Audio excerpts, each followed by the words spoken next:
get a coffee or tea or whatever it is, and we'll start in 5 minutes.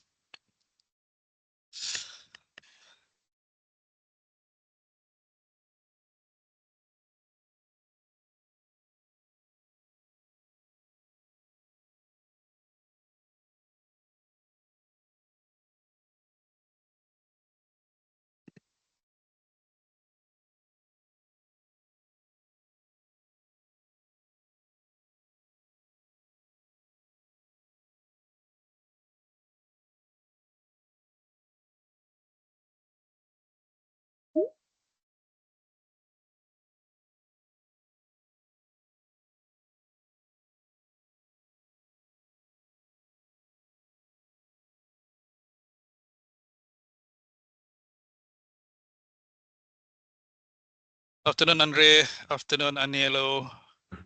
Hi, Joari. Good morning. Good Oh, morning. morning. Yeah, sorry. Yeah, buongiorno, buongiorno. Yeah, buen dia. 9 a.m. there. Yep. Yeah. So have you had your strong cup of coffee this morning? Yeah. Absolutely. Definitely necessary, like every morning. I envy you. Best coffee in the world, I guess. Yep. But in my opinion, the most impressive one was the one that I drank in Vietnam. Unbelievable. All right. I think the one is Liberica, if I'm not mistaken. It's either Arabica or Liberica, but Vietnam, if I can remember, is Liberica. It doesn't taste bitter. I think so. I think so. It tastes fruity and flowery a little bit. Yep.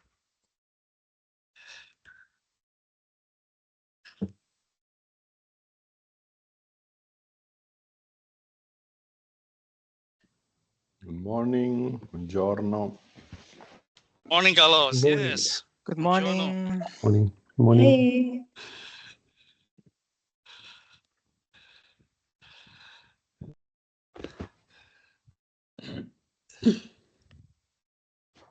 So head count, I think for the speaker, we have everybody except our Indonesian partner. Here they are. Cute. Abbas or Alwin. Flying in. Yes, I am. Hey, Pak Abbas, yeah, I cannot see you in the list actually. That's good. That's good. All right. 2 more minutes. Can you hear me? Yes, yes, Abbas. Yep. Okay, good. Loud and clear. Yeah, now your name is there, I guess. Thank you.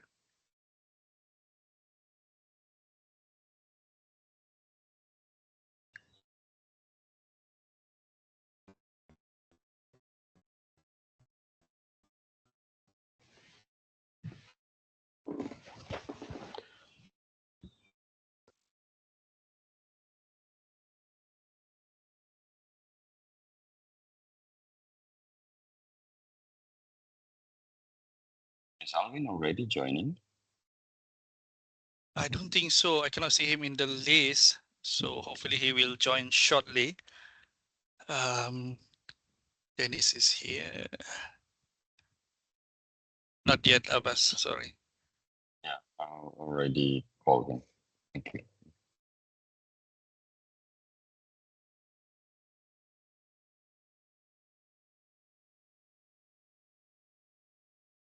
But I understood that he would not be joining, or the message he sent some time ago. Alwin, I cannot recall seeing that message. I think he's joining Abbas. Alwin. Alvin, not Armin, not. Okay, yes. Yeah, Armin not joining us today. Yeah. Yes.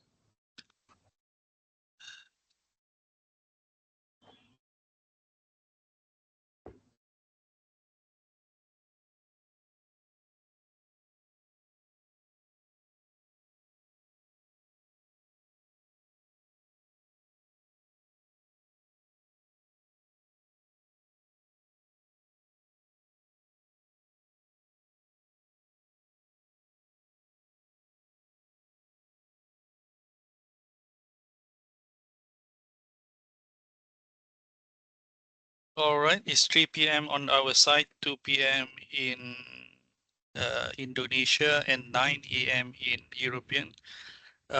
Isabel, would you like to start? Yes, I already did. It's already All right. live. Yes. All right. Thanks, Isabel. Good morning, good afternoon, everyone. My name is Johari, and I'll be assisting this session as moderator. Thank you very much for your attendance today. Happy to see everybody, and hopefully more will join us. We have 111 registered participants. And this is our second webinar in the series. Last week, we also have our first webinar. And thank you very much for those that attended last week. And we are still trying to upload the slides and the recording of last week webinar. And once it's ready, then we can share through our website and also through emails. So I hope all of you are doing well, in good health, physically and mentally. And today we're going to have a 2-hour session with our partners from European Union, EU, and also Southeast Asia, C, with regards to MICROCASA project. So today we have this webinar titled Managing Micro Credentials. And basically we're going to focus the session on 2 rounds of panel session. The first panel session will involve partners from EU. We have from Italy, from Spain, and from Germany. And the next panel session, we will go to our C partner, Southeast Asian partner from Indonesia, from Malaysia, and from the Philippines. So just to recap, by the way, the session is recorded and we will share the recording later on. Last week, we have a very interesting session with 2 experts from the EU team, Prof. Armin. Unfortunately, he is unable to join us today. He sent his regard to everybody. And also we have Prof. Carlos, who also with us today. And mainly last week, we talked about how we can utilize AI in developing content and preparation for micro-credential courses. So that was very interesting. And again, if you have any question, you can use the Q&A session later to ask more questions. And before we go to our agenda today, just to recap for those that didn't join last week, what is this webinar all about? This webinar is part of a knowledge sharing session as part of the MICROCASA project. And what is MICROCASA? MICROCASA is a micro credential for lifelong learning and employability. And the whole idea is how to build capacity for developing agile educational intervention in Southeast Asian University. You can visit the website, which I will share the link later. And these are the members and partners for the project. This is actually an EU project, Erasmus Plus. The principal from Saarland University in Germany, led by Prof. Armin. And we have Universidad Carlos III, Prof. Carlos here, and Carlos Alario as well. We have Europea Roma, Prof. Enelio, and we have Manuela from Chimia. She will share with us what is Chimia all about. And we also have the project management entity, Giraffe, led by Andre, also with us today as one of the panelists. And the partners from Southeast Asia, 2 universities from each of the country. Indonesia, we have Brawijaya, led by Abbas. Then we have Unsrat, Alwin. Malaysia, we have USM, University of Science Malaysia, led by Razia. And University of Malaysia Sarawak, led by Prof. Nara. And from Philippines, we have another 2 universities, University of Philippines, Peter C. And Ateneo, ADMU, we have Dennis. So these are the 6 partners university in the project. And you can go to our website. Later, we'll share the link in the chat box. And in the website, we have a lot of details. Let me show to you what it looks like. Give me 1 second to bring up to the screen. Oh my God, where is my screen? Yep. So feel free to visit this. Let me copy the link and share in the chat box. If I can find where is my chat box. Give me 1 second, please. Yep. And The link is there. So in this website, you can find all the information about the project itself, the objective, the activities. And I think what is very important at this stage of the project, if you go under micro credential menu and you go to micro courses, these are the micro courses planned under this project based on each partner university in Southeast Asia. And later we'll touch a little bit about this. So there are 6 MC planned under UNIMAS, there are a few under USM and so on. And we will launch these micro credential courses at the end of the year after we finish the content development. Moving on, what we have today, the agenda. So after this introduction, we'll go straight away to our panel session. As I mentioned, we'll start with our EU panel. We have Andre, we have Anelo, we have Carlos, Manuela, and Francisco. And they will look at one aspect of micro-credential development, which are what are the overlooked things. I think every university and every region. So what is interesting, we are looking at micro-credential from two perspectives. European Union, how they do it, and from Southeast Asia, and how we do it. Micro-credential development is not something new, but again, there are certain different perspectives from both regions that we can learn from one another. And of course, there's a lot that EU has done for the past few years with regards to micro-credential. And later we'll move to the second round of panel session with the Southeast Asian panel members. We have Pak Abbas, Alwin, Dennis. I probably will wear two hats today. And Prof. Peter. Razia cannot join us today, unfortunately, and we have the team member, PM Dr. Azida, and later we will introduce her. And mainly the C partner will discuss what are the challenges in designing and rolling out macro courses. I'm pretty sure those that join us today, the participants are probably going through the same phase, either the content development or the planning and so on. And you can also share your insight in the discussion session later. Once we finish with that, we can go to Q&A session. Feel free to post your question in the chat box. The way the session is being configured, you are unable to unmute yourself during the session, but later during the Q&A, we can allow you to either ask the question or you can post the question in the chat box. And last, as usual, we have a quick group photo for safekeeping and a bit of housekeeping. And the most important is the feedback form. So that's what we'll do for the next 2 hours. We'll try to stop the session sharp at 5 p.m. Malaysia time, 4 p.m. Indonesia time, and 11 a.m. EU time. So before we go to the panel session, I think we need to understand a little bit about the project itself, MICROCASA.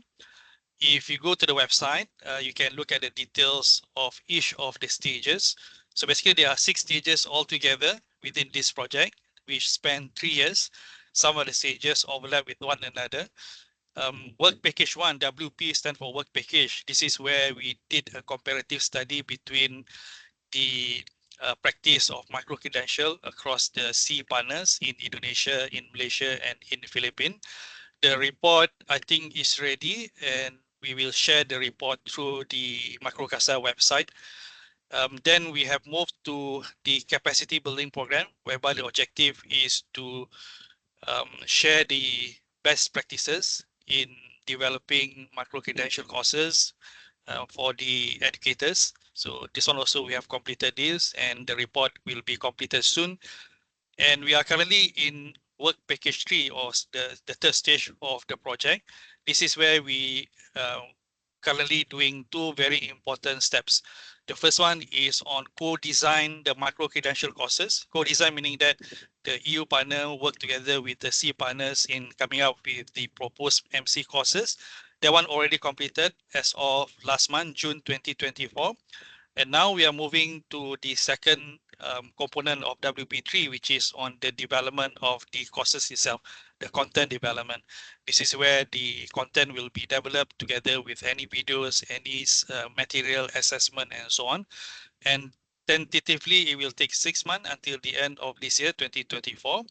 And we will launch the MC courses listed in the website hopefully in January 2025.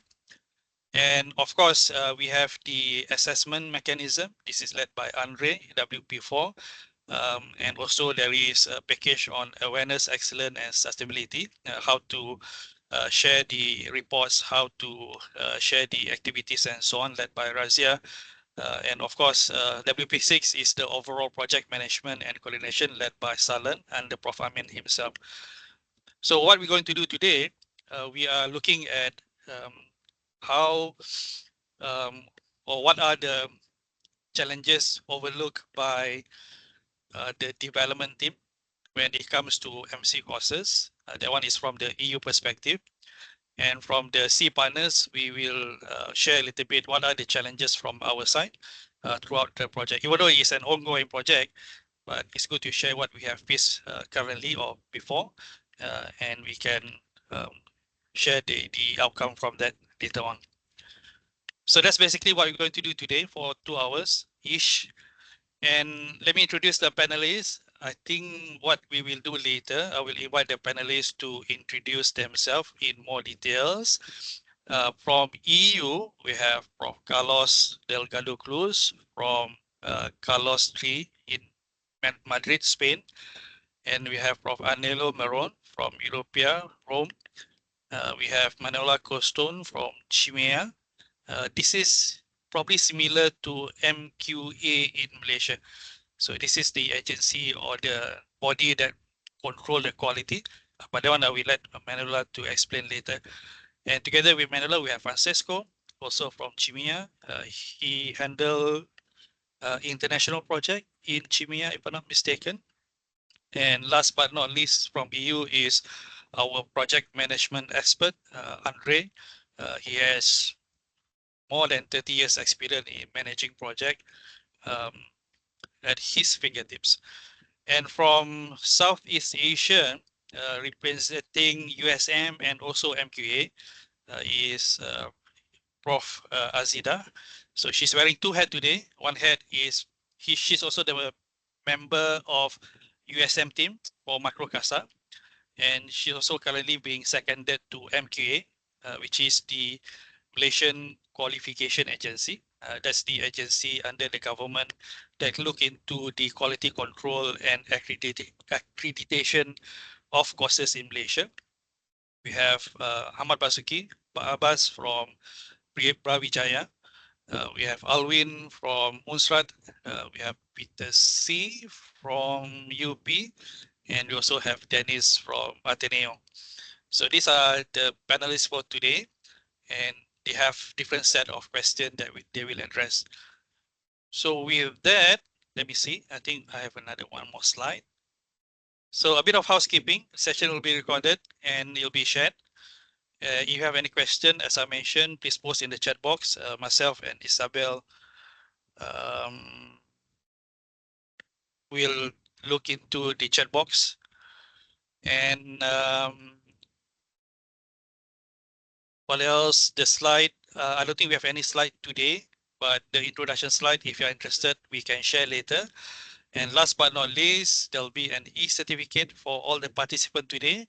With one caveat, you have to complete the feedback form at the end of the session today. There'll be a link. And after you have completed the link, then we'll prepare the e-certificate. Then we will send through you. A bit of correction. Sorry for that, Prof. Azida. Prof. Azida is actually from Mohe. So she's not from MQA. So later she will introduce herself in more details. So apology for that. Oh, this is the feedback form. So let me backtrack and come back to the panel session. Yep. So if we are ready, panelists, are you ready? All right. So we'll start with EU first. So what I will do first is to invite each one of you to introduce yourself and maybe introduce the organization or the university where you're attached. I'll start with Carlos. Carlos? Yes, hello, good morning, good afternoon. Let me share, I have slides. I don't know whether you can see them. Yes. Yeah. Hold on. Let me, yep. Yes, we can see your slide, Carlos. Please go ahead. Sorry. Okay. Oh, thank you very much for this great introduction, Johari. Hello, everybody. My name is Carlos Delgado Clos. I'm from Universidad Carlos III de Madrid, which is a public university in Madrid, Spain. And I have a presentation, I will go quite fast through it, in order to identify the challenges and the opportunities of the micro-credentials. In general, more the opportunities, the benefits, the advantages of micro-credentials are highlighted. So I would like to also give the challenges, where are the problems, and because not everything is bright, but we need to see both sides. Since I'm the first speaker, maybe I give the definition. This is the definition from the European Commission. The micro-credential is the record of the learning outcomes that the learner has acquired following a small volume of learning. These learning outcomes have been assessed against transparent and clearly defined standards. So we can see here already one thing that on the one hand we call micro-credentials the educational program, which is small in the packaging of these courses, but also actually credential refers to the certificate, is the record, is it's the thing you get after successful completion of a short course. These two things by different people are, for some people is the certificate, and for some other people is the courses. So we'll have both views, no? And as already identified by OECD, the micro-credential refers to both the credential, the certificate, as well as the educational or training program. So we have these two interpretations. The blue one, or the blue background, refers to the courses. And there, what are the advantages? Reskilling and upskilling of the workforce, courses which are oriented to the job market, that are flexible, they're small, that you can take many of them, and they're stackable, and you take along your whole work life. They're supposed to be up to date and relevant and affordable. So it's a new format, new package in order to help the workforce throughout the work life to be up to date. This is one side. The other side, if we understand micro-credentials as certificates, what are the advantages? They're verifiable, they're portable, they're shareable. There can be a lot of information because it's digital. You can put a lot of information there. It's persistent if you use blockchain, self-sovereign, etc. So these two views, great advantages in each of them. Let me just share a personal experience ahead, in the sense that it's more than just digitizing. It's more than just putting a paper into bits.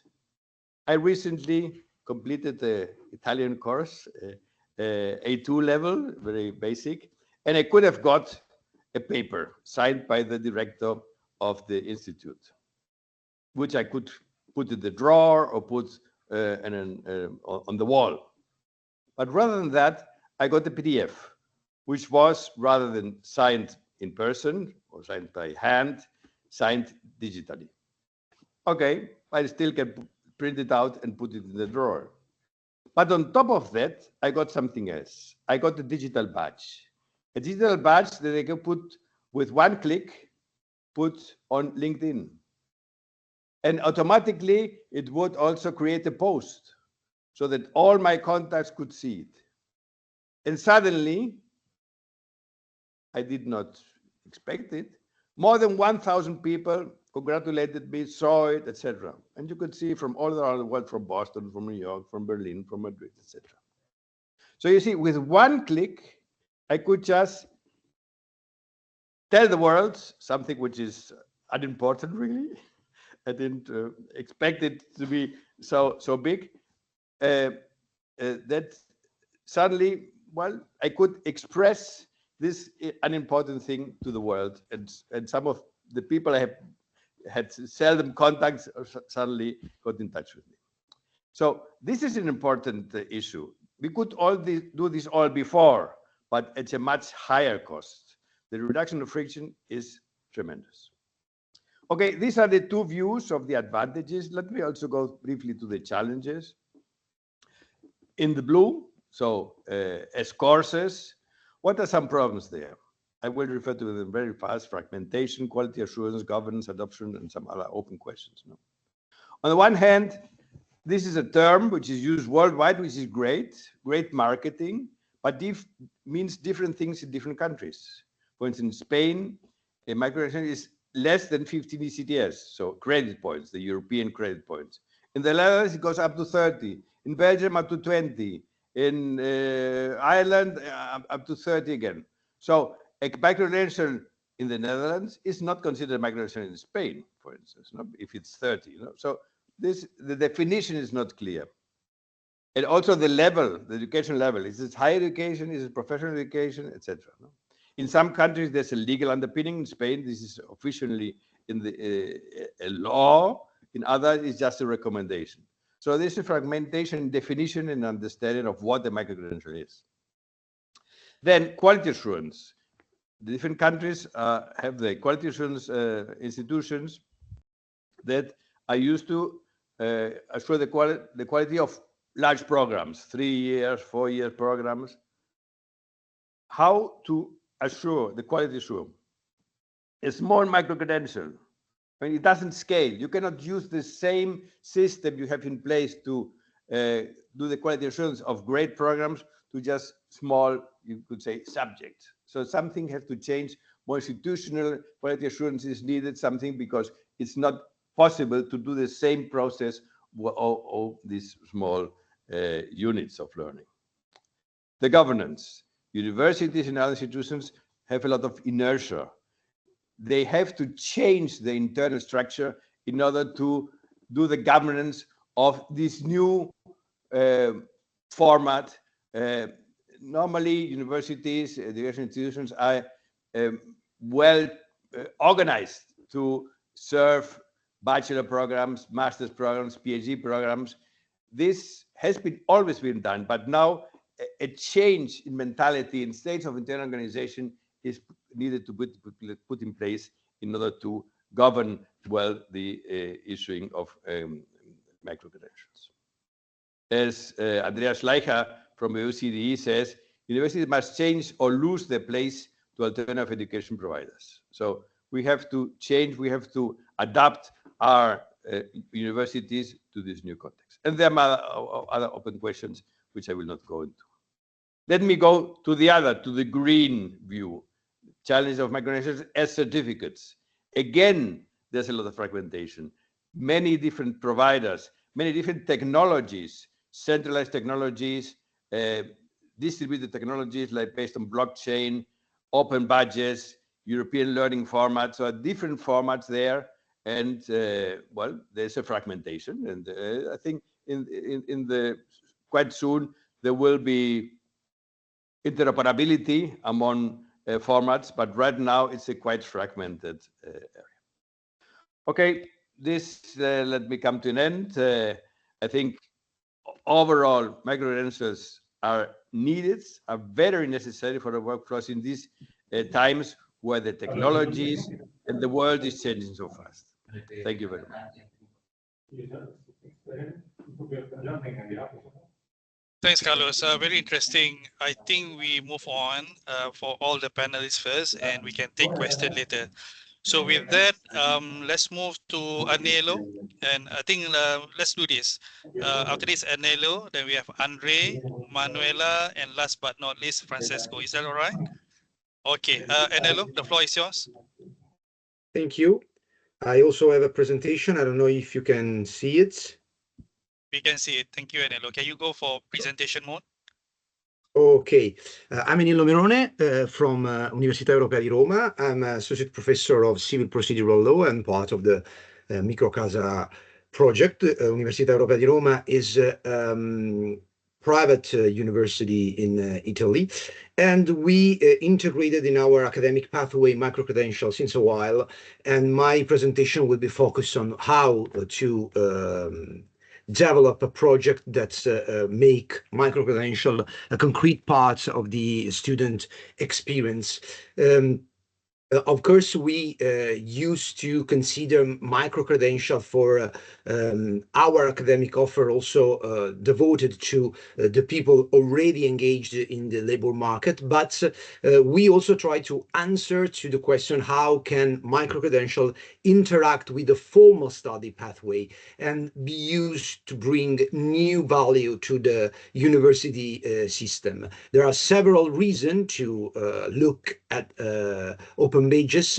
In concrete, I focus my attention on breast. That was one of the technology mentioned by Carlos a few minutes before. And it's quite obvious that institution has the interest to valorize certain experience of the students. For the same reason, the students need to enrich their curriculum vitae. They look to opportunities and also to collect them in a portfolio that, as well expressed before, can be shared in a click with all the social media network.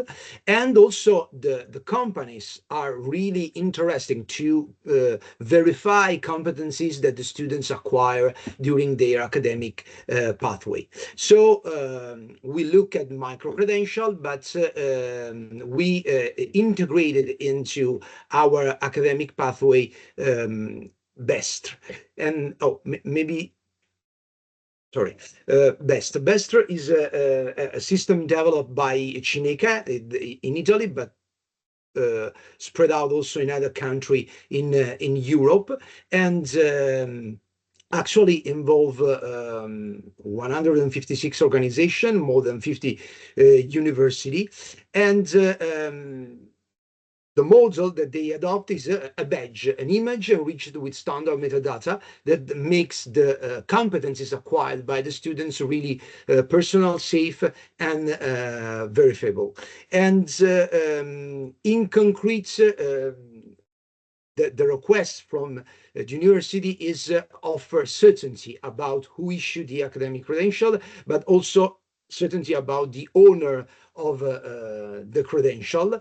And for this reason, we implemented in the university a system that try to answer to this request, matching block charts and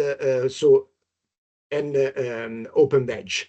In this way, we can secure the credential and the competencies acquired by the students through a metadata system. Why blockchain and block charts answer to the question? Because we can ensure certainty about identification of the issuer. We can preserve credentials as immutable.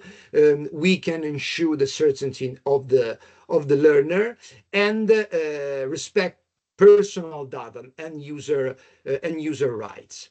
The most important aspect is that we integrated all this experience inside our academic pathway. So as an institution, we require to be involved into this micro-credential system called BREST, but at the same time, we need to create an internal procedure in order to recognize this type of experience. What we notice is that we offer a lot of things to students during the academic pathway, in particular, a lot of extracurricular experience that increase their capacity, increase their knowledge, but they cannot valorize inside their CV. So for this reason, we decide to create a protocol in order to transform this experience in a badge. And we always start from a project. So every office of the university can present a project linked to an extracurricular activity already in place or that will be put in place in the following academic years. And then we need to pass through approval to the main academic organs in order to arrive at the formal recognition of the badge. Every time that we present a new badge, we need to offer some information already required by Bestre. And as you can see, all the university follow the same pathway and the same model. For instance, here we have an example of the request that we made to the BEST system, but at the same time, we can consider that all this information are already valued internally by the bodies, academic bodies of the university. We offer always a name of the badge, a name with the name of the university, a description of the activity, a logo, also linked to the website where the activity is represented. And as Carlos already mentioned, once that the students complete the experience, he receive this badge. I think that Carlos also receive a best one because it looks really identical and can be immediately shared by the students and considered as a part of his or her CV. The badge is at the same time an header that contain a lot of information about the experience acquired. And every university can create its own style. We supposed to create also a badge for MICROCASA, but as we can see, we have a visual example here of all the badges created by different Italian university. My university, Università Europea di Roma, focus is attention to two main streams. On one side, ongoing orientation. So we oriented the students to prepare themselves to labor market, to reinforce their employability, and at the same time, other badges that look at their career guidance. So we have a sort of I would like to move to this one, or pathway that as you can see, could be and for sure will be completed through the times, actually start from the students and help him to arrive in the best way to the labor market, to present at his best, her best, the employability and the competencies acquired during the academic pathway. We have the first one is on employability, is a little short course dedicated to employability and all the skills that the students need to reinforce during the 3 years or 5 years academic pathway. Then we have another one to time resource management, another one on cultural intelligence, others on social responsibility, all things that we know are particularly valorized by the companies and labor work market that is waiting for them outside. And so we always try to select what can be considered really important and the best for the student career. And the area of application is very wide because we start from the career service area, valorizing some extracurricular activities, but then we move also to the international relation office and all the experience that the students can collect during the 3 years, summer schools, mobility experience. But then we arrive to the alumni engagement, the students' representation, all the language skills that the students can acquire during the academic years, as already Carlos mentioned after his academic experience. So it's something that can be constantly enriching and at the same time also valorize the academic experience. Is really agile and can be a very concrete synthesis of all the things that the university used to offer. At the same time, we can also decide to use micro-credential in order to recognize students' activity at the entrance when they arrive at the university, even if they acquire this contact elsewhere. And also we can decide to offer potential students micro activities with related micro titles that sometimes is a very good way to attract students, offering their a little experience, a first hand experience of what they can find in the following years at the university. Of course, we have also different choice made by other Italian university. For instance, L'Università di Siena focus on soft skills recognition of extracurricular activities. The Ca' Foscari made something very similar, but focus on soft skills again. We have the experience of Unibus, but any single university describe and develop its own micro-credential soft skill pathway.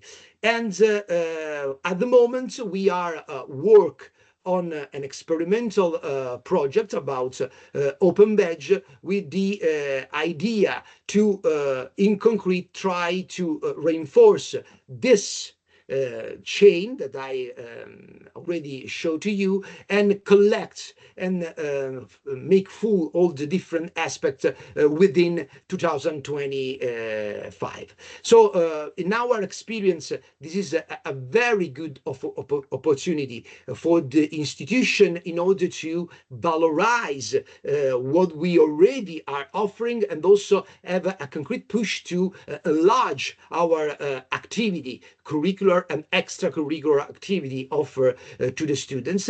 And at the same time is a really a good experience for the students that are more motivated in order to collect the different activities, because they know that this immediately enrich their CV and can be shared with all the other people in connection with them through the social media. So thank you very much. Thanks, Anelo. Very interesting. I think we reserve the question later. Let's move on to Andre. If you are ready, introduce yourself and straight ahead. So Andre is the project management expert. Good morning, good afternoon. I hope you see my screen. Yes, Andre. Yes. Very clear. Okay. Thank you. Thank you.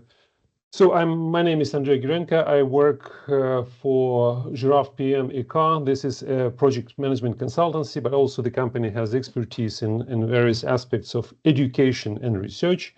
Also combine this job with working for the German Research Center for Artificial Intelligence. So as already has been said, quality assurance for micro-credentials is the issue which is very hot and important.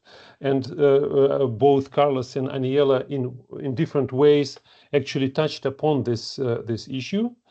And I would like just to put it all together in an essence in a very short presentation. I've been said that I'm limited to 5 minutes, and I will try to make it in this time frame. Sorry. Why quality insurance and micro-credentials, quality assurance in micro-credentials is important? It's very simple because when we speak about micro-credentials, this is a definition which was given by UNESCO.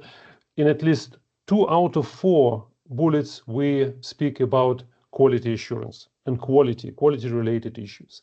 Because acceptance of any educational credentials is solely based on trust and trust of the labor market.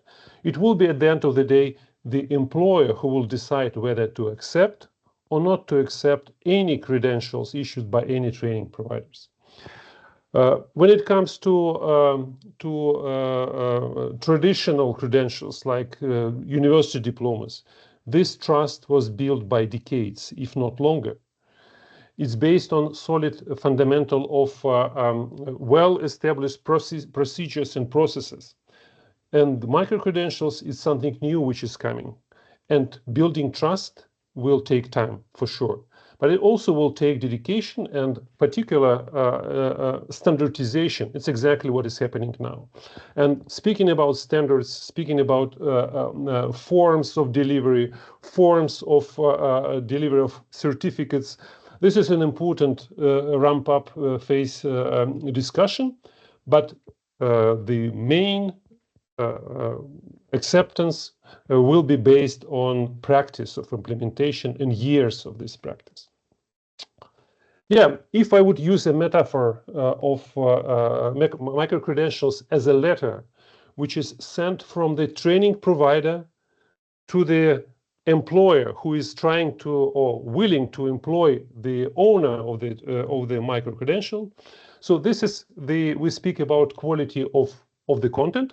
So the letter describes in a correct and consistent way the competences this person received through the training experience.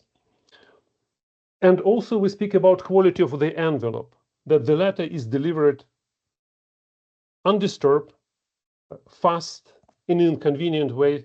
And this is exactly what was highlighted also in the presentation of Carlos, that nowadays we have technologies allowing to deliver the certification information to anyone in one click, in very convenient and disturbed and secure way using different technologies, starting from blockchain and the multitude of others. So of course we can speak about quality here, but I think this is a technical problem which will be resolved very soon, if not already today. When it comes to quality of the content, the micro-credentials, they bring new challenges. Because for, again, well-established academic programs, we use very well-known and established quality assurance procedures. In the European Union, this is for universities is governed by the European Quality Assurance Framework in higher education, and this is the set of standards and guidelines. It's so-called ESG, which provides a recommendation for all educational systems in Europe how to ensure quality on the level of university education. It includes such well-known procedures as, for instance, institutional accreditation. Universities which grant degrees normally are accredited by independent bodies. It also includes other procedures such as internal evaluation, external peer review assessment, traditional ways of assessing knowledge of students, their satisfaction, also including satisfaction of teaching staff. So in this way, I would say that when micro-credentials are issued by well-established university providers such as universities, there is already a trust built through this system. But at the same time, it's observed in Europe that when it comes to issuing separate micro-credentials, not unbundling the educational programs, the quality approach of universities differs from the one when it comes to traditional educational academic programs. So, but still, there is trust. When it comes to other non-university providers, and micro-credentials can be delivered according to the definition by a multitude of providers, training centers, companies. Here, the established quality assurance standards and procedures is much more difficult. And here, this we very likely will speak about experiences which are collected in such system as vocational education and training, where the procedures like, for instance, academic accreditation are not present. So in EU, there is another framework, quality assurance framework, which is applied for vocational education and training, and it's based on, this is the link, you can look at this, and it's based on assuring quality in 4 parts of the life cycle of education institutions, based on a set of quality criteria and descriptors, which you can look up in this following this link. But again, I would just want to conclude that the quality assurance is the way to deliver trust to the consumers or to the labor market, and the trust will ensure the acceptance. Yeah, with saying that, I would just thank you for listening, and if you have any questions later, I'm on your disposal. Thanks. Thanks, Andre. So we'll collect any question later. Now moving on, Manuela, are you ready? Yes, I'm ready, and I'm perfectly linked with the last words of Andrei, as I will speak about, let me try to do it, okay, about the labor market needs. As speaking about, first of all, sorry, my name is Manuela Costone. As you heard, I'm a senior project manager for CIMEA, the Information Center on Academic Mobility and Equivalence. It is the Italian ENIC Center, and CIMEA has performed since 1984 its specific activity on information and advising on procedures of qualification recognition and on themes linked to the Italian and international higher education and training. So today I will share my presentation with Francesco Sanasi. You will hear from him his role and so on. But now what I wanted to underline was, so it's the really the crucial role of the labor market representative, as it's often underestimated, and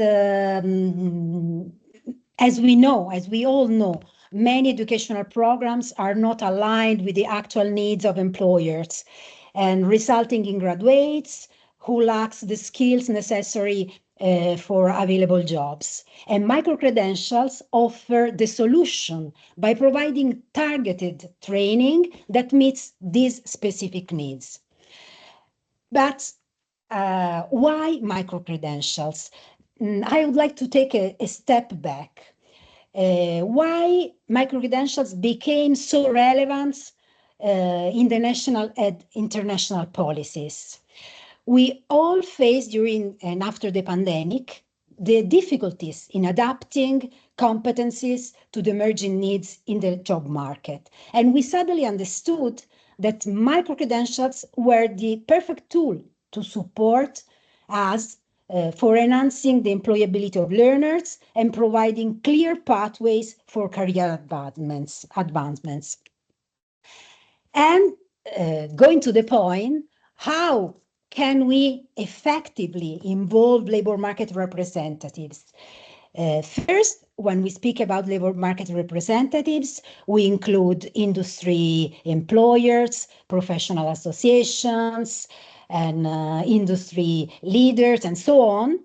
And their input is suitable to ensure that skills are taught, the skills that are taught are relevant in the workplace. They can be involved in several ways, from the very beginning in the planning of micro-credentials, and they can be involved as part of advisory boards, giving industry insights, and of course, for sure, by co-developing the courses. And so just to make it clear just in one phrase, we need to move forward together. This is the answer. Education and labor market need to cooperate. But me too, as you heard before from my colleague, I would like to focalize on the challenges, on how to reinforce the link between education and labor market in the development of micro-credentials. And I focused on three main challenges in the different phases of the development of micro-credentials. And I would like to propose some possible solutions. So first challenge is the misalignment of goals. Labor market and education, they move on different aspects, on different goals. But the learning outcomes, they represent the solution to translate the needs of the labor market in the educational pathway, in the training expected results. So the learning outcomes are what we expect to give from the educational and training pathway to the labor market as concrete results to be used in the labor market. second, and this is the crucial part, the crucial solution to be taken into consideration in the planning of the micro-credentials. Another challenge is the communication and possible communication gaps between education and labor market. And this part can be taken into consideration in the assessment of the micro-credentials by effective feedback mechanisms. So after the development of the micro-credentials, it's very important to collect feedbacks, to understand how to adjust the courses, how to review them in the next phases.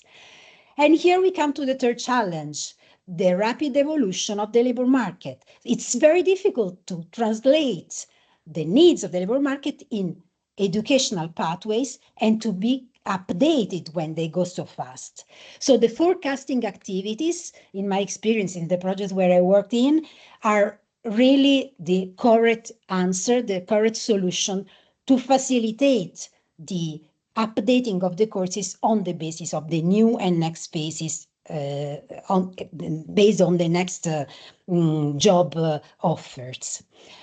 And now I give the floor to Francesco, who will speak you about a very interesting success story, just putting in practice what I spoke you about the labor market involvement.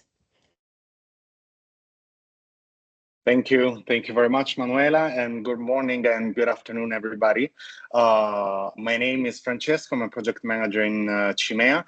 And yes, as Manuela was saying, I'm going to briefly talk to you about the project Marte, a technological approach to micro-credentials. Before doing that, I'll promise I'll be very brief. I took some notes about what has just been said before, and I think that we're all very much aligned. For example, Professor Carlos talked about that sometimes higher education institutions can be characterized by a sort of inertia when talking about micro-credentials. Or Manuela just talked about the importance that the skills taught are relevant for the workplace. So basically, this is what we are trying to do with this project. It's a very small project started in January 2023. It will go on until next December 2024. Manu, can you go on the next slide, please? So basically, we are trying to making a strong connection between the private sector and the academic sector by involving a wide range of stakeholders. As you can see here in the slide, we are different ENIC-NARIC centers from Italy, Ireland, and the Netherlands, and we are trying to establish this link between Leica, the famous camera making manufacturer from the private sector, and UAV, University of Venice, as a representative of the academic sector. UAV is a famous university in Italy for architecture, design, art, and photography. So what we're doing is designing a pilot micro-credential that's actually been designed by Leica, so the representative of the private sector. Leica is defining the contents of this micro-credential in the field of photography, and that's how we are actually establishing we are ensuring that the labor market needs are represented in the program of the micro-credential. Then, as ENIC-NARIC centers, we are working on the learning outcomes that we are writing on the base of the research that was carried out during the second work package of the project, in which we applied text mining technology to learning outcomes of micro-credentials coming from all partner countries to find a common pattern, common criteria that can ensure that this connection between the private and the academic sectors can be applied in all the partner countries at the European level. And then UAV, University of Venice, will work on the definition of the quality requirements that need to be for the micro-credential to be recognized within the higher education institution level. That's actually it. I wanted to be very, very brief. We will issue a project publication by December 2024. So we will explain the whole process, even how we applied the text mining technology and how the whole piloting activity worked. But of course, if you are interested in more news about this project, just feel free to ask or to contact us later on. And then that's it. Thank you very much. I tried to be brief, and I'll give the floor back to Joari. Thank you very much. Thanks, Francisco. Thanks, everybody. So what we can do now, before we move to the C panel, I think this is a good time to have Q&A for the EU panels. I would like to invite any of the participants, if you have any question for our panelists from EU, please post that in the chat box, or you can raise your hand and we can unmute you. Let me start first while waiting for any question from the participant. A few things that catch my attention just now. Probably I go back to Carlos.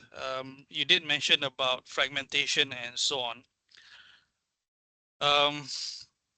What would you think the best approach to minimize the fragmentation?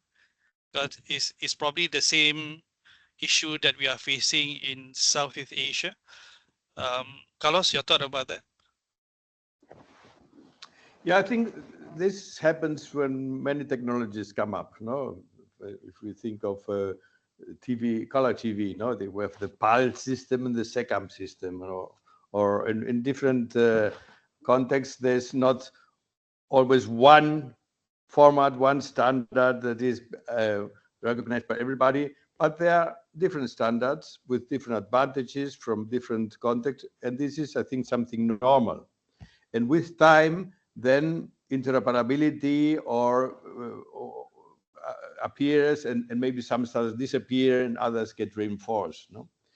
If we talk about, for instance, about two important formats. One is the open budgets format that has been also mentioned by Aniello, and the European learning model, EDC, European Digital Credentials for Learning, etc. We see already some convergence, because Open Budgets 2.0 was based more on the image, etc.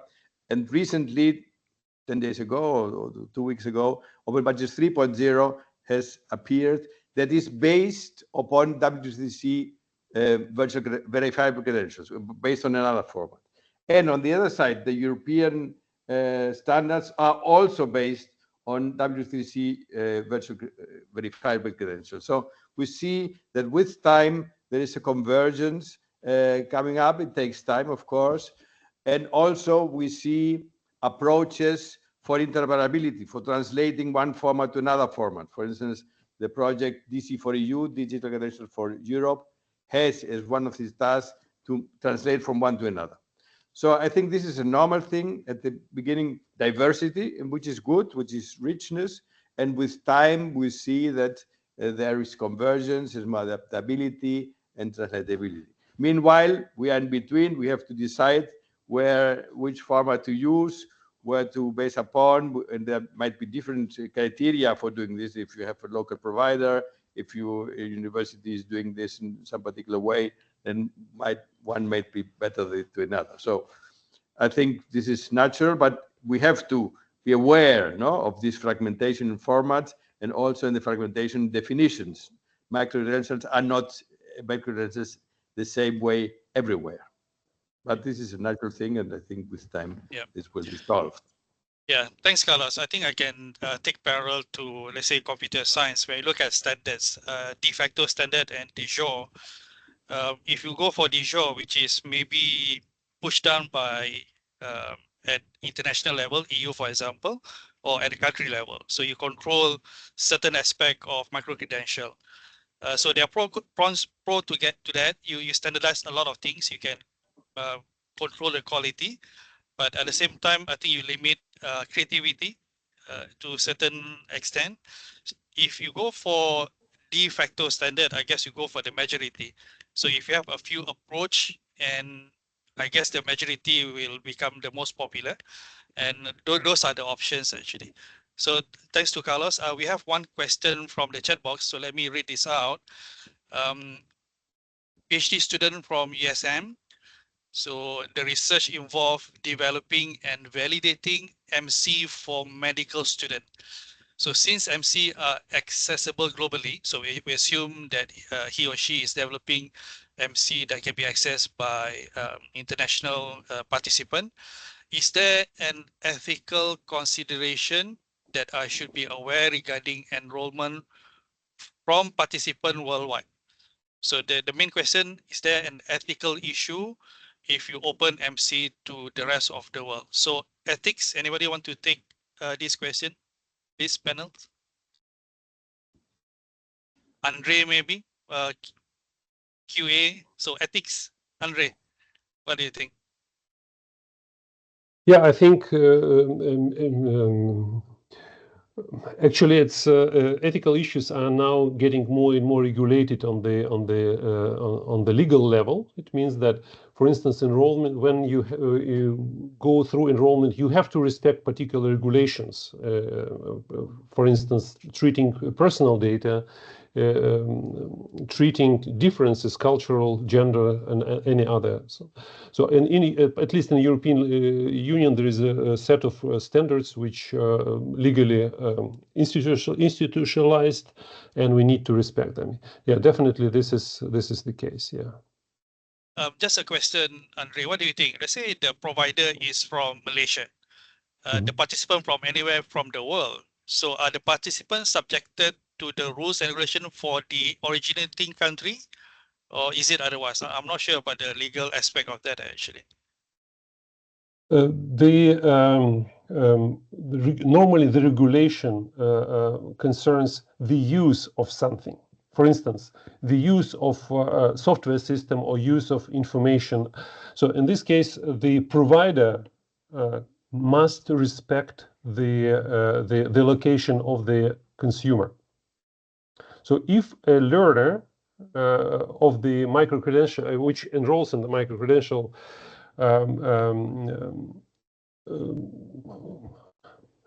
well, this is the question which I have difficulty now to answer.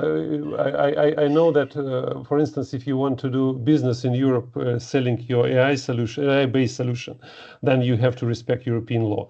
But here, this I'm not quite sure. So in this situation, it's a matter of consultation with legal people, because they know better the practice of applying laws.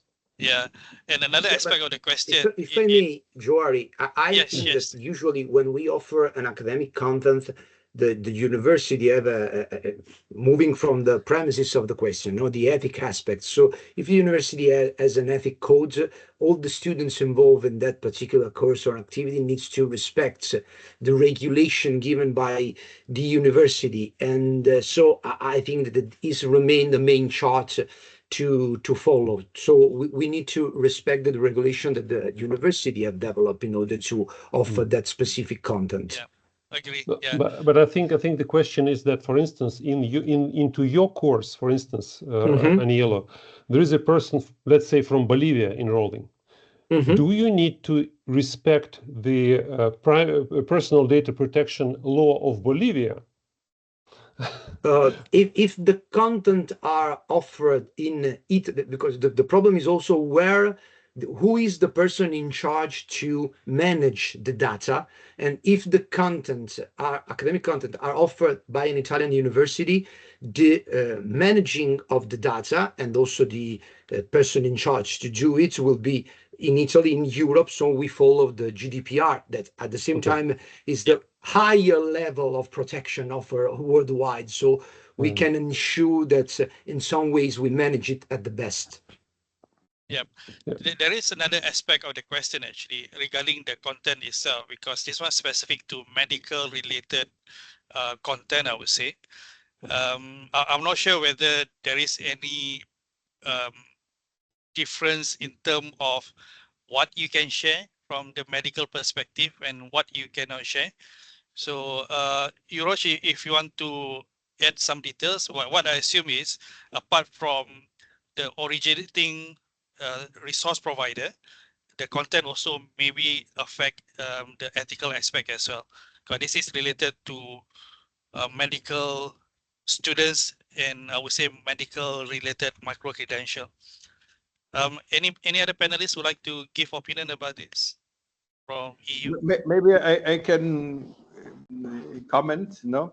Yep. I think yes. this is. Let me share the slide. One slide. I was trying to make clear that different people understand different things for micro-credentials. The blue and the green. Micro-credentials as courses and micro-credentials as certificates. Digital credentials are certificates. They are digital, but the course need not be digital. The course can be in the classroom with 20 people. It doesn't have to be worldwide. So these two aspects, so the question says is, micro-credentials are accessible globally or not? This is not something which is inherent to the concept of micro-credentials. It's to the concept of MOOC. A MOOC, open online course, etc. No? So the question should be there.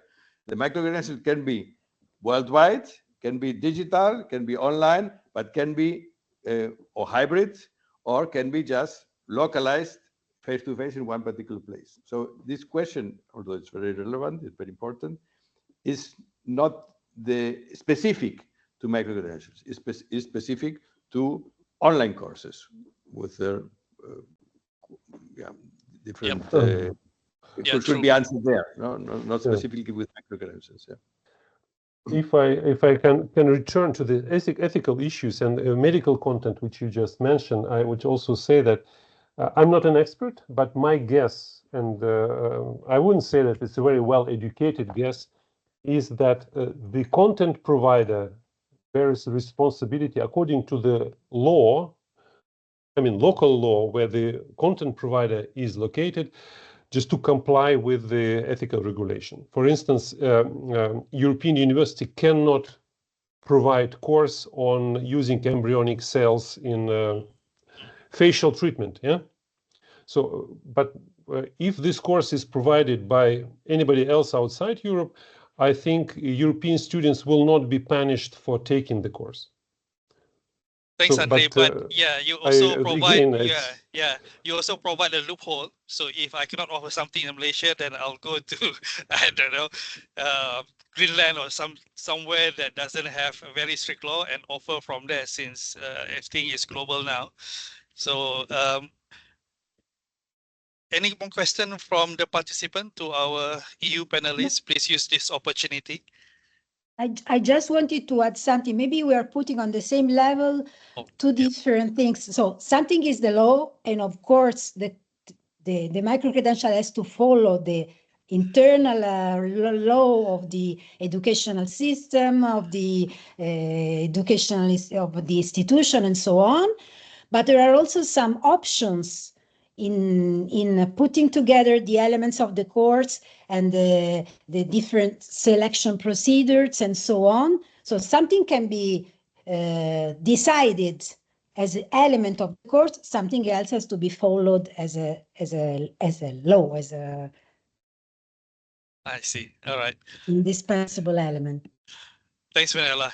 Sorry, I didn't notice your raised hand just now. Another question in the chat box from Rika, Keio University. I assume that one is from Japan, and probably Abbas contact from the Insignia connection, I assume. Okay, let's look at the question. Concept of user pathway. How do you think it should be curated? Should learners themselves create their pathway from a wide range of micro course options, or should it be set by the educational providers? So I guess if you have a set of courses, micro-credential 1, micro-credential 2, and so on until micro-credential N, should you let the user create their own pathway, or should the provider create a pathway or a few possible pathway? Anybody? EU, would you like to answer this? A or B, or it can be A and B?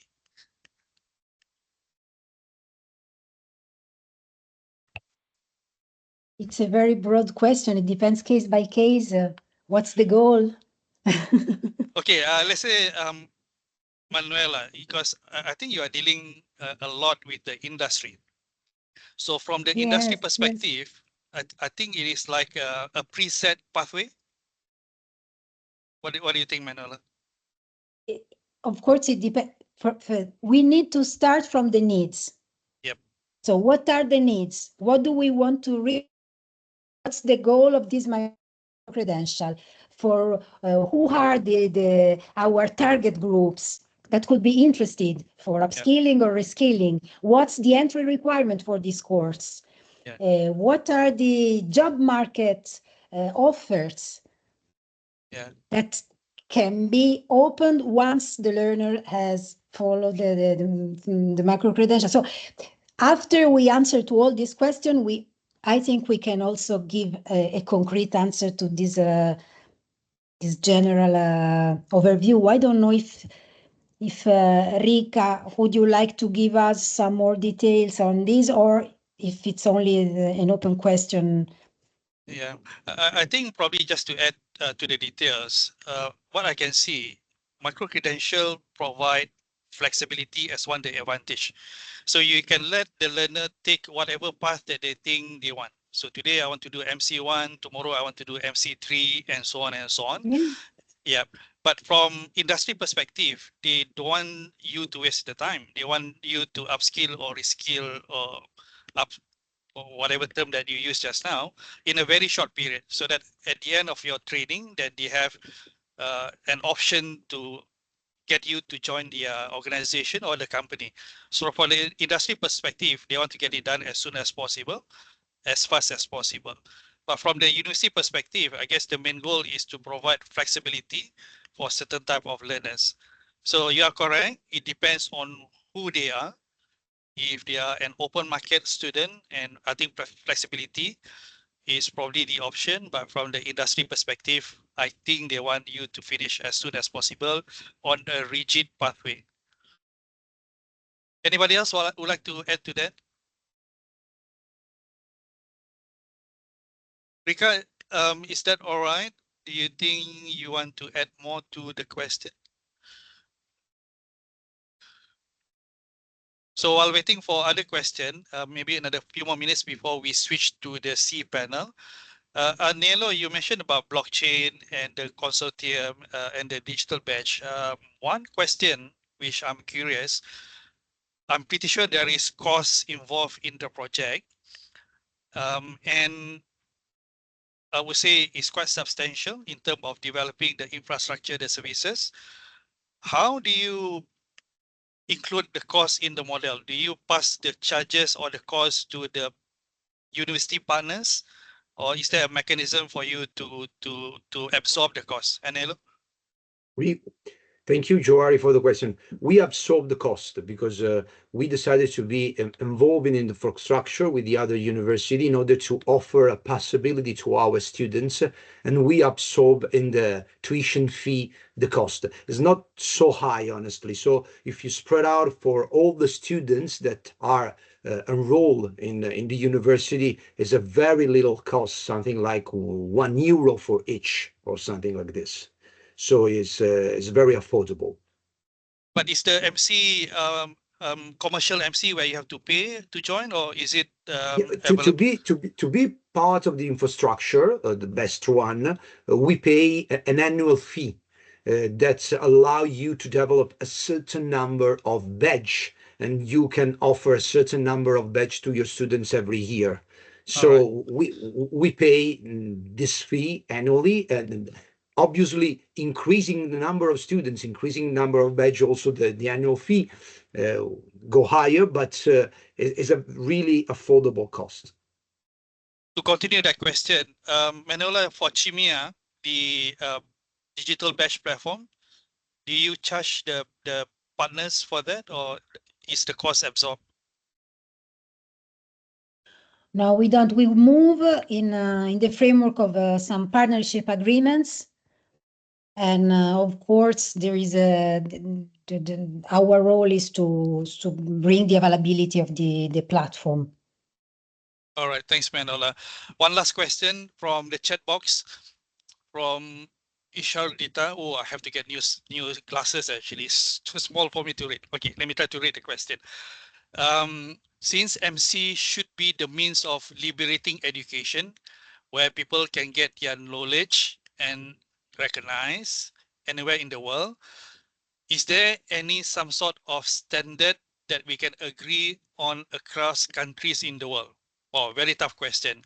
Just now, I think Carlos mentioned about within EU itself, the member parties have not agreed on a standardization.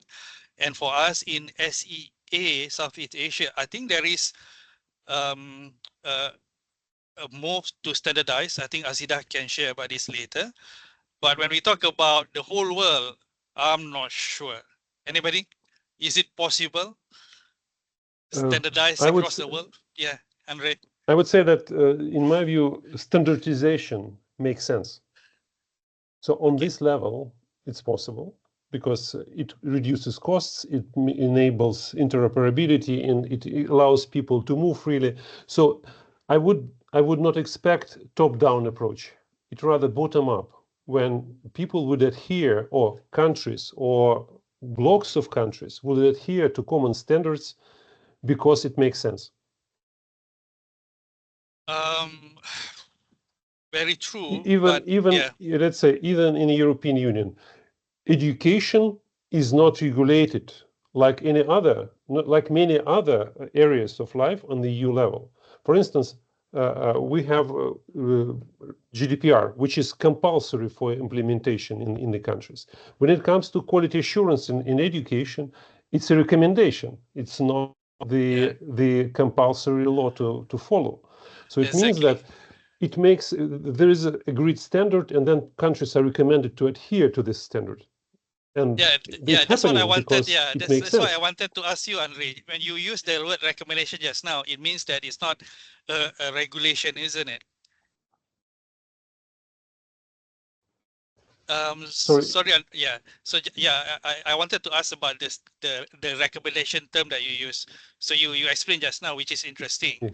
Yeah. So do you have information at the moment across EU members? What's the majority of the members say about MC? Is there a majority that agree on the standardization? The situation is like this, that European Commission launches a process of issuing a recommendation. Normally, it's issued by the European Council, so it's a Council of States. So this document it's developed, of course, by experts in rounds of discussions with consultations, but eventually it's published as a European Council recommendation. And there was a European Council recommendation on micro-credentials, which provides principles and very concrete recommendation, for instance, about what should be in the micro-credentials, the content. So there's a list of issues, like name, duration of the course, things like that. And then every country of the EU decide how they will implement this recommendation. And the way of implementation is very individual. So every country has its own way of implementing and applying this recommendation. And there are countries, and that is why it's not synchronized. There are front runners, there are laggers. So it's really, I would say, I don't want to use this word, but a bit of chaotic process, but still within one frame which is set by the recommendation. So, for instance, example, speaking about quality assurance, how to ensure quality of micro-credentials. In some countries, they apply such procedures as they have catalogs, national catalogs of micro-credentials providers. In other countries, it's not happening. Instead, they probably have catalogs of micro-credentials, which is less, I think, doable, but they go that way. In other countries, there are no catalogs at all. So they just build trust, hoping that time will show those who are good and those who are bad. So this is how it works in Europe. All right, thanks, Andre. I think we need to move on to the second session. There's one more question in the chat box but probably we'll go back to that later. So C panel, are you ready? Azida, Abbas, Dennis, is Peter around? I didn't see him in the chat. Alwin. So if the C panel ready, thank you very much. The EU panel will get back to you later with another question. Let's start from who wants to volunteer from C, or is it based on alphabetical order? Because we use first name, not surname. So Azida, I guess. Okay, I guess it's me. All right. Yeah, do you want me to share Okay. the slide? Yeah, yes. I'll just Give me share 1 my second. screen. All right, hold on. Let me help you to share the slide. All right. Okay. 1 second. Share screen. You can start first, Azida. You can introduce All right. yourself. Okay. Thank you, Johari. Okay. So my name is Azida. All right. Today I'm wearing two hats. Okay. I'm the one of the team members in MICROCASA USM, as well as currently I'm seconded in the Ministry of Higher Education Malaysia as the director for the Division of Academic Excellence.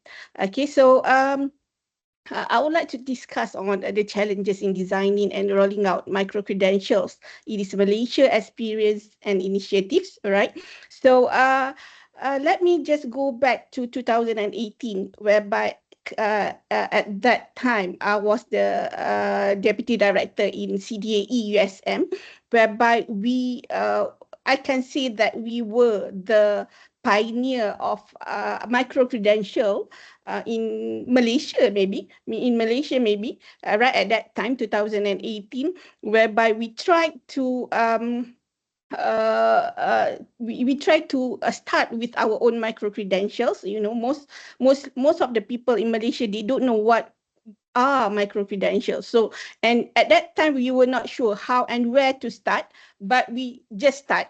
Okay, we developed and I remember we had 6 micro credential courses modules that we developed in USM, and then we launched that and try to get people to buy in, try to get people's buy in on that particular micro credentials, and it started very, very slow. All right, people said that, okay, this is something out out of ordinary, we don't want this, it is hard, and so on. So changing the mindset of people in Malaysia in 2018, and then we have COVID-19 comes in, and then we really struggle in terms of introducing micro credentials in Malaysia. All right. So, and then to get buy-in from the educators, we have their technology problem, all right, technical problem, whereby they don't know how to develop content. They don't know what micro credentials actually, how it can contribute to their job as educators. Also, we haven't got support from administrators because, they think that micro-credential is something that unusual, okay, out of the ordinary. And then also students, they don't want to, even we give our, because our focus at that time was to sell our micro credentials for commercial education, and we don't get any support from the student as well. We got only few students in our courses. So because micro credential is not normal to us in Malaysia, all right, at that time, okay. And all right, currently it is also not that popular in Malaysia. All right, it is not also popular because it is something, it is the pathway is not, it is not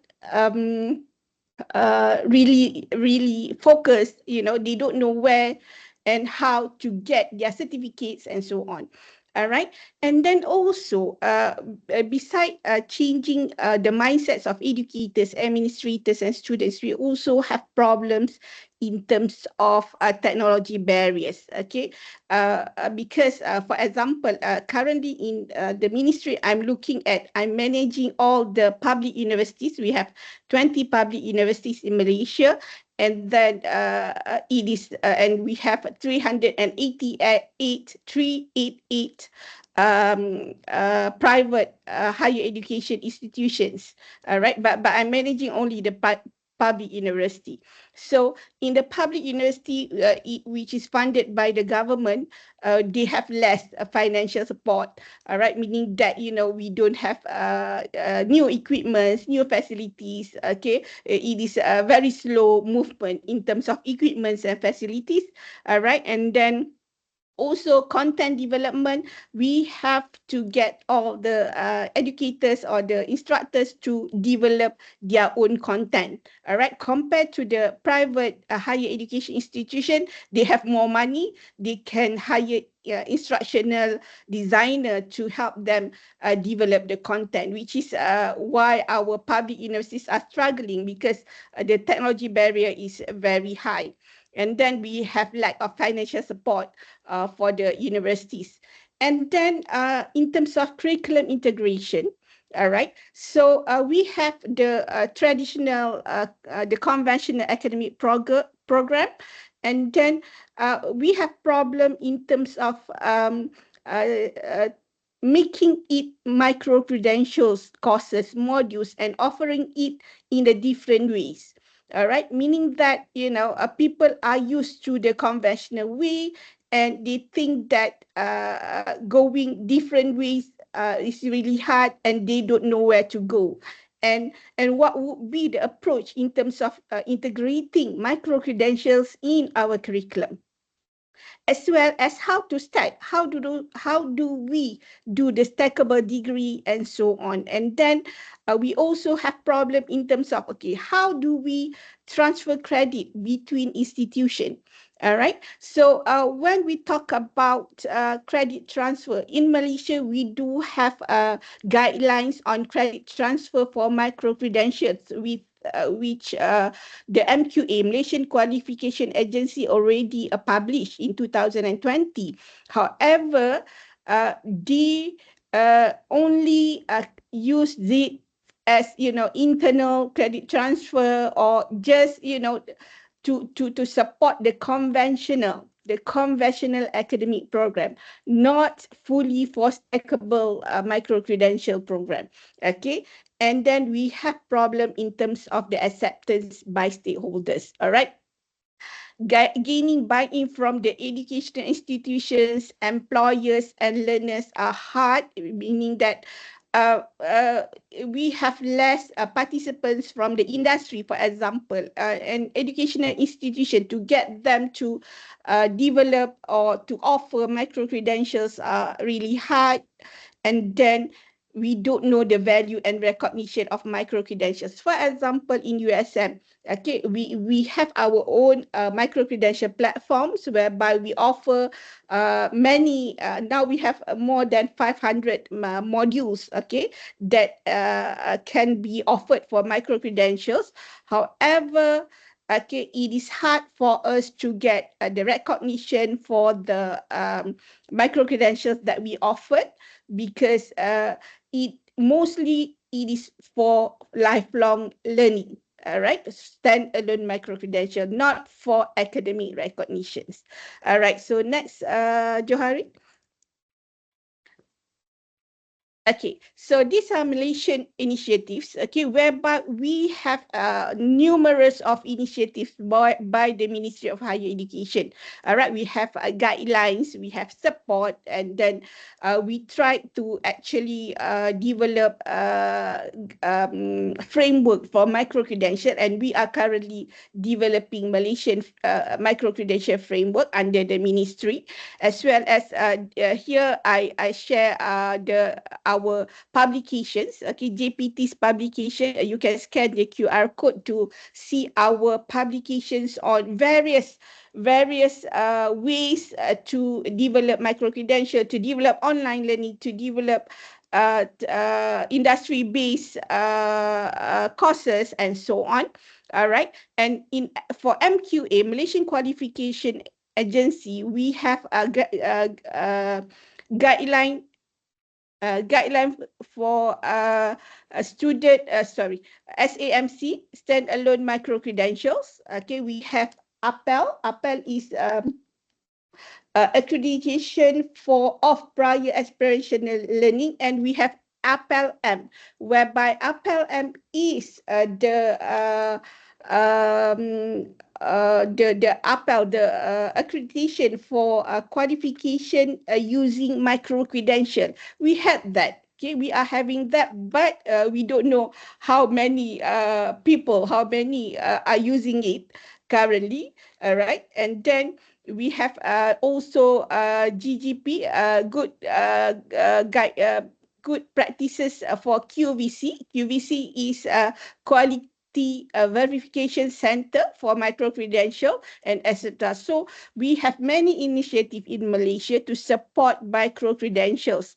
All right, and then we have the higher education institution, which is micro-credential at USM. We have micro-credential at UTM, MMU. UTM is University Technology Malaysia. We have Multimedia University. We have Open University of Malaysia. We have whereby they have their own micro-credential initiative. All right. And then we have also agencies. Okay, agencies, government agencies, which is HRD, Human Resource Development Corporation. All right, whereby they have this lifelong learning courses, all right, for everybody, all right. And then we have industries whereby we have one program by QSR. QSR is a Malaysian company for KFC. Okay, KFC, which is they are offering a degree, bachelor in management, all right, bachelor in management with USM using micro credentials. Okay, so and then we have so many initiatives, but we can see that the challenges are really high, and to get the buy-in from students is quite hard for Malaysia. However, the ministry is supporting this micro credential initiative, because we are looking at giving the flexibility in our education. All right, so I think that's it from me, Johari.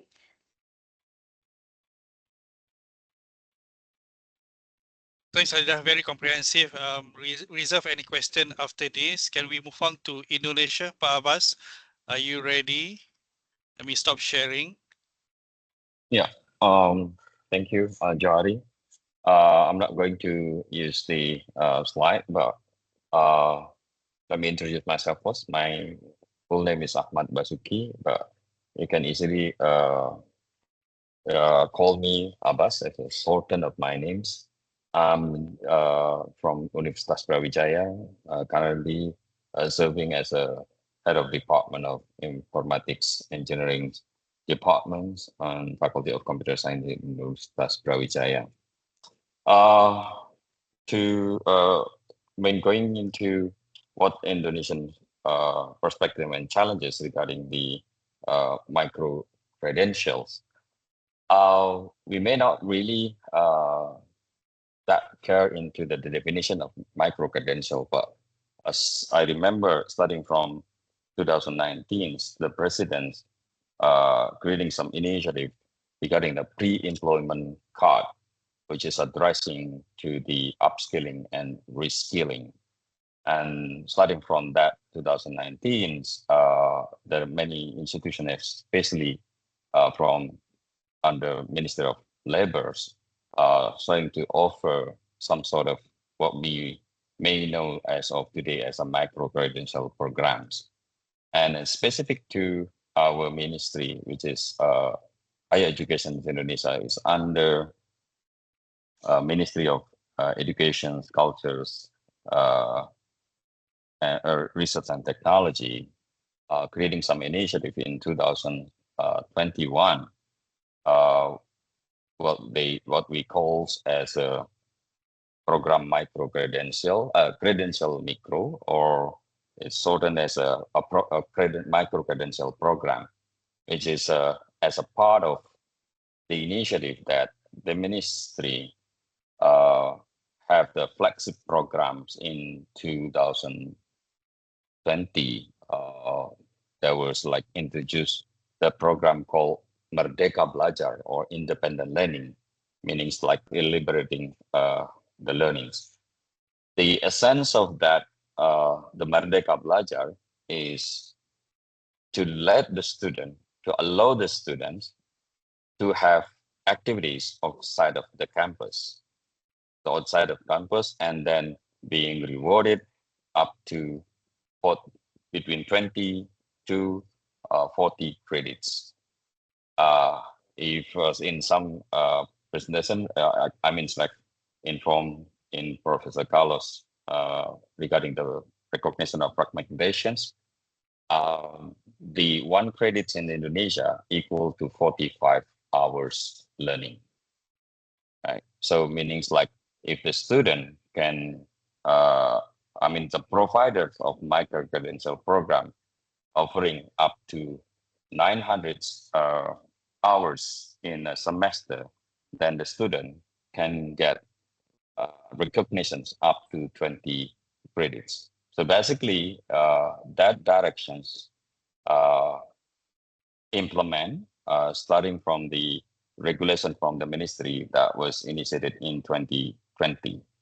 So the challenges is about how to recognize it into the existing curriculums, how we can really recognize the credit being offered by the provider outside of campus, because the student is being promoted to have activities outside of campus. In fact, it is a flagship program from the minister. The ministry is inviting the industry to be the providers of those kind of what we may call it as micro-credential programs. So there are 9 area of or 9 schema in the Merdeka Belajar or independent learning programs that being offered. So what I would like to highlight is about how to really recognize it. And one approach is doing the conversions of credits. So against in every university, then creating their own governing rule how to recognize it.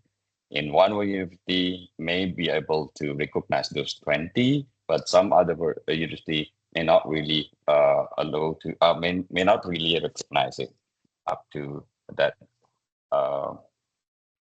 20 credit, even though the student already have the activities may be equal to 900 hours.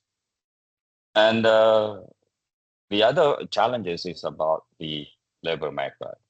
Even though, for example, one of the program schema is related with the independent study, meaning the provider outside the campus can creating some micro courses that offering with the latest or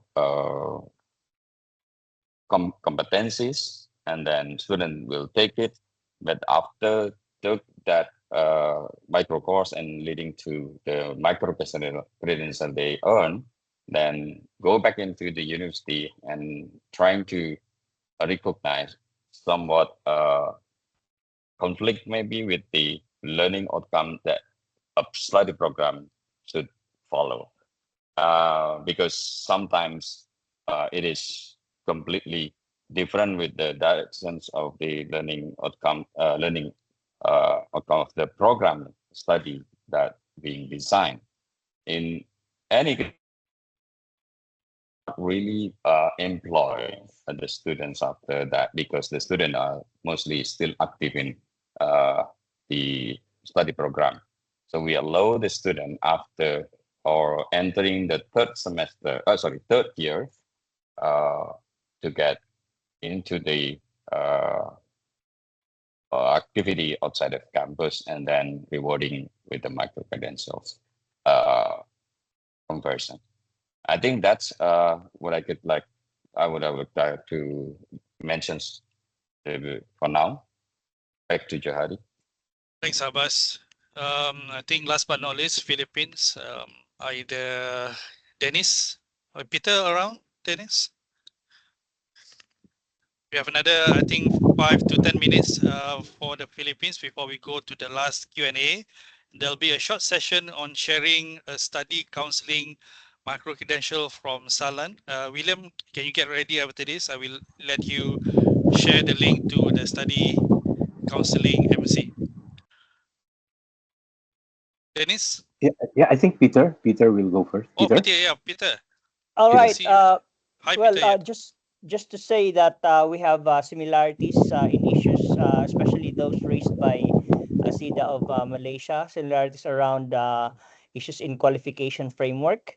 But we'll approach this from an organizational perspective, given what has already been said by Malaysia and Indonesia. And that is really on the basis of coordination of our efforts and making our efforts sustainable.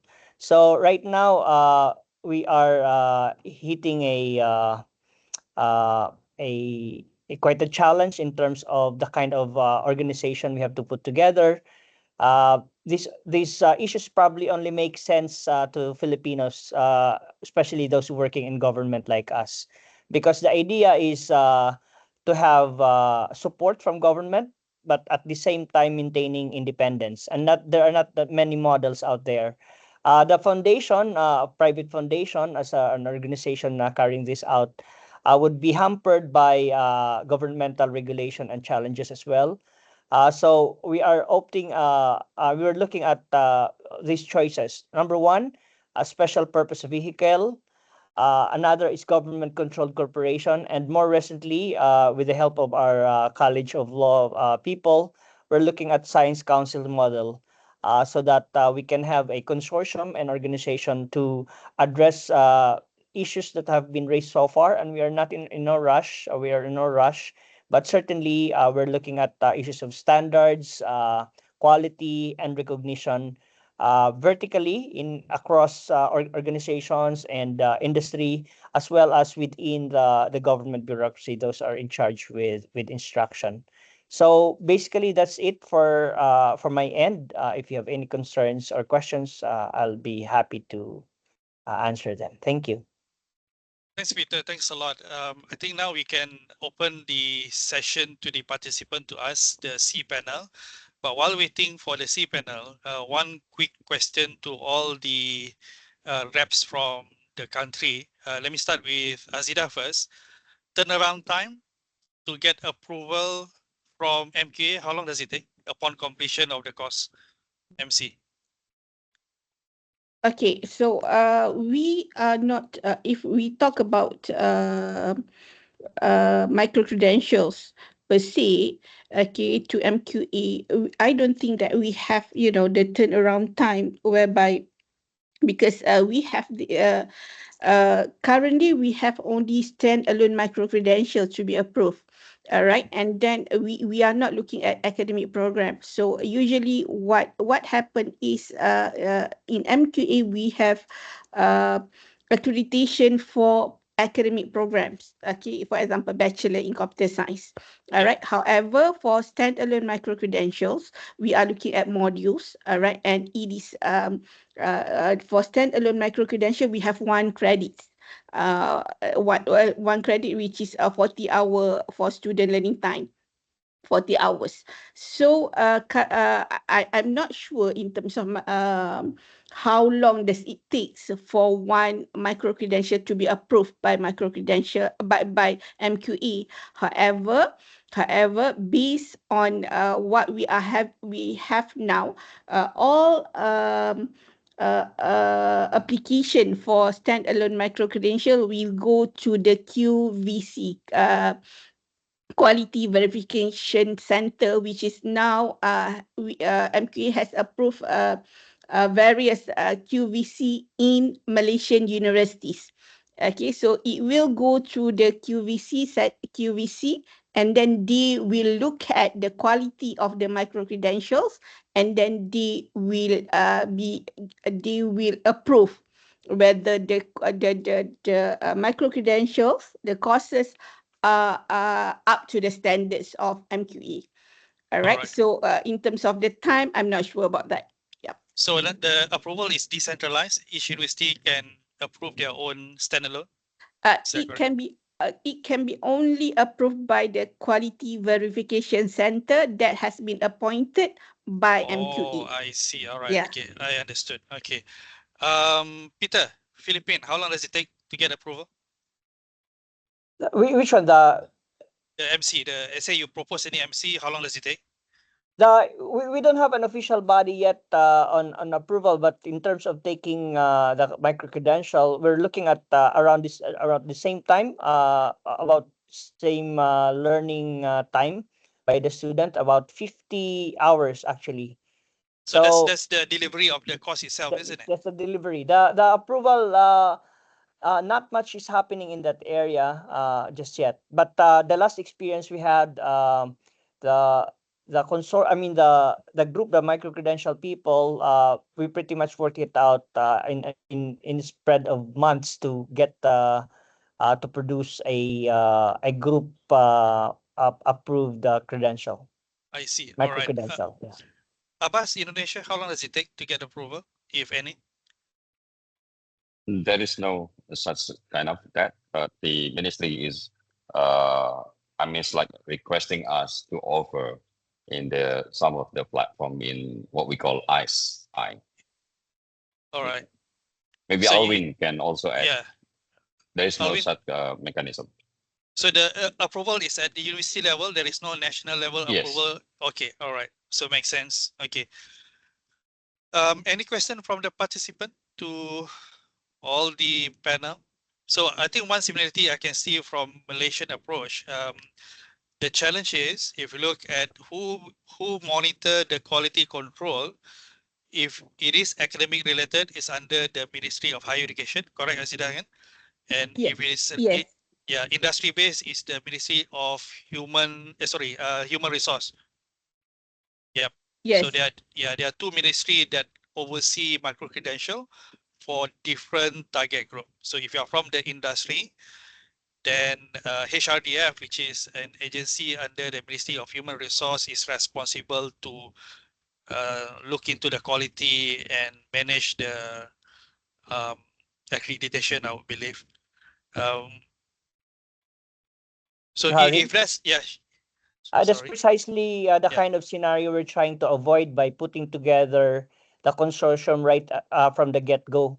Because if we have groups solidifying already around their own micro credentials, then it will be harder to have common standards, or at least get them to agree, especially that they have already deep interest, they have interest entrenched already that are so balkanized and so sector specific. Correct. Yeah, but I guess the logic behind having two different bodies, because as I mentioned just now, industry required different type of micro credential. They want it fast, turnaround time, and so on. From the academic perspective, it is more to provide flexibility and opportunity, and also the stackability of the MC. So slightly different objective, I would say, and there are pro and con. If you consolidate into one agency or one body that oversee the approval, that will be good. But I think the challenge how to standardize the objective, the needs, and so on. It seems that this pattern is the same in Southeast Asia, but maybe back to the EU panel, like Manola Chimia, do you also handle from the public university, private university, and the industry? So you handle all of them together? The universities, you mean? Sorry, I didn't understand the question. Like Anelo just now. Anelo is from the private sector university. Yes. But Chimia also you handle from the industry as well, isn't it? A micro credential. Is there any request from, I think Francesco mentioned just now, you are dealing with Leica, which is an industry. So you cater for industry perspective MC and also from the university perspective as well. So it's a one body that handle both, correct? when we speak about micro-credentials, of course, the providers can be higher education institutions, private. We have the fragmentation, as Carlos said, of the freedom. Yeah. And maybe Francesco, you want to add something? No, but just if I can jump in just with the 10 seconds, then I give the floor to Francesco. Sure. Yep. What you are speaking about, it's very interesting in the framework of our project, as we are drafting, and I would like to speak about it with all the participants. We are drafting a white paper, including all the next steps needed for the implementation of micro-credentials in the future in the CEO countries in order to facilitate cooperation. So this discussion is very relevant, and all the stakeholders will be asked to participate in this document in order to bring an added value for you in the future to facilitate cooperation between your countries and developments at national level about micro-credentials. So we will share the document early in September, and then we will present it in the Philippines end of October. And it will be very useful to continue this conversation between us in order to have the final document, including all the needs, the concrete needs in your countries. Please, Francesco. Thanks, Manila. Yeah, Francesco, yes. Yes, thank you. I just wanted to jump in to answer the question before. Yeah, I mean, what we do is basically, as also Andrea was saying, is just moving towards the European direction, right? So the need from the labor market is to have this contact with the to have this contact with the academic sector, because at the moment what we are considering are micro-credentials offered by higher education institutions. So from our perspective, and also from the perspective of all the NICNARC centers, what we are doing is just, all together, we're trying to put this two sectors in contact, because that's how you answer to the need expressed by the labor market and by the people by the learners that are actually taking the micro-credential courses. That's just this little specification. Thank you. Thanks, Francisco. Thanks, Mela. Just to add to that, when you mentioned about the Laika case study just now, I'm curious, does Laika approach CHIMIA in order to know who can provide the training to them, or Laika goes to that university first and get CHIMIA to become the moderating partner? Which one is which, Francisco? So what happened was that Laika and University of Venice already had cooperation. They already had, visiting, they're not professors, but like people from Laika going to University of Venice to teach them extra courses that were not recognized in the curriculum. So what we are doing is the project was built on this collaboration. And what we're doing is basically we are the technical part in this project. So we are writing the learning outcomes. But this project was possible because there was this structured cooperation that was already existing between Laika and University of Venice. But they didn't have a program that could be recognized from the university side. So that's what we are working on. Okay, that's good. All right. I think we need to end the panel session now. Thank you very much to all the panelists from EU and also from Southeast Asia. Would like to pass the session to you. Would you like to share the link to the Study Council MC in the chat box, and also share the screen so that we can see? Will, can you take over?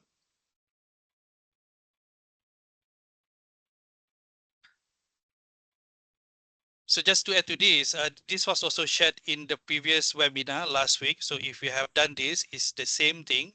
So to those participants that just joined today's webinar, there is a micro-credential course from Salan University titled Study Coordinator. They are using their platform called, oh my God, what's the platform name again, Isabel? We're using Articulate. We used Articulate Rise to create it. Yep.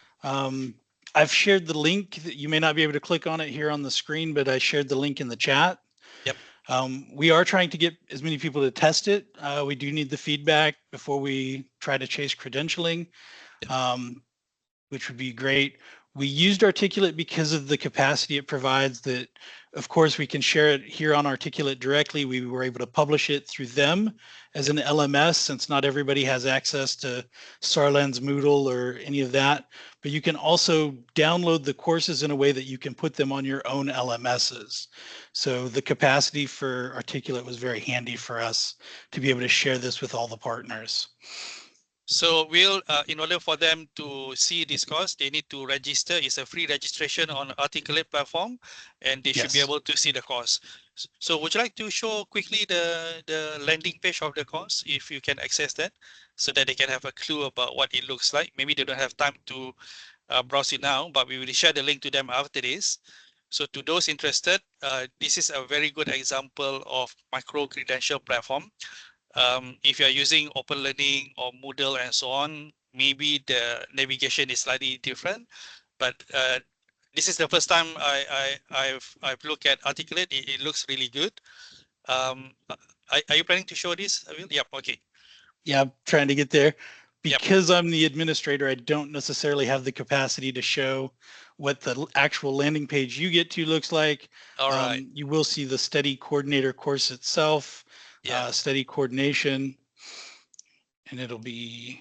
So this is the admin panel, isn't it? Yes. Yeah. All right. So I think the learner will look slightly different than this, but yeah. Yes. It's a very clean interface. I like Articulate interface very much compared to Moodle and so on. Of course, it's a commercial platform. So feel free to explore this. And if you have any question, we can share. We'll contact later, and also Armin contact.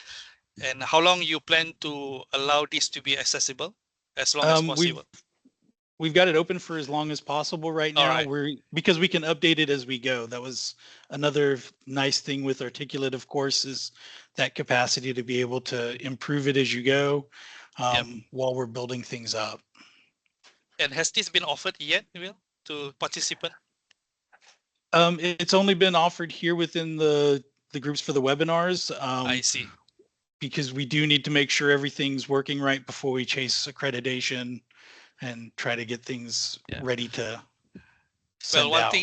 One thing that scared me looking at the content that you have now. So this is the minimum quality that we have to achieve from MICROCASA MC, I guess. So this is the baseline. So currently we're working on the content for our MC, and this is probably a good benchmark for us to follow, I guess. And remember, this is just an example. Some of the courses, one of the things that we've run into is, do we want to be more specific about what we're offering? There's a lot of things that go into study coordination. How in depth do you want to go? So we've tried to make portions of it modular as well. So like communication through email, you can use that in multiple courses. So it's nice to have that modularity built into your ideas. All right, thanks, Will. Please explore this. Any issues, we'll provide the contact details of William and also Armin for you to follow up on this. And last but not least is the feedback form. Let me show my screen. Hold on. Share screen. Right. Not this one. Sorry about that. Last but not least, let me copy the link and share in the chat box, and let me go to view mode. With that, on behalf of all the MICROCASA team, we would like to thank for your participation. Really appreciate your 2 hours, which is very precious. And this is an ongoing project. We will keep your email contact in our mailing list, and any subsequent activities we will try to share with you. Hold on, let me try to share this in the chat box. And I cannot see my chat box. Where is it actually? Oh my God. I think I need to stop sharing first. Share in the chat box. All right, it's in the chat box. Let me share again one more time. The screen. Yep. So with that, thank you very much, everybody. 4:59, 1 minute. Oh yeah, group photo. Oh my God, group photo. One last thing. Have you got the link? It's in the chat box, okay? So one last thing. as usual, is the group photo session. Right, ready to smile. I know you are tired after 2 hours, so we need to do this.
Oh, I'm muted actually. Oh my God, sorry. Thank you very much, everybody.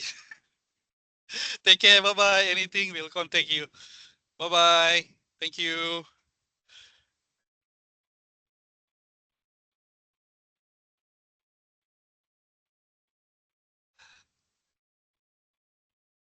Thanks, everybody. Just checking with Isabel. Isabel, anyone last? I think Isabel, is she still around? Yes, yes, I'm still here. All right. I guess that's it, Yeah. Isabel. Thank you very much. Thanks, Yes, Carlos. okay. Thanks, Dennis. Thanks, Thank you, everybody. everyone. All right. Bye bye. Take care. Bye.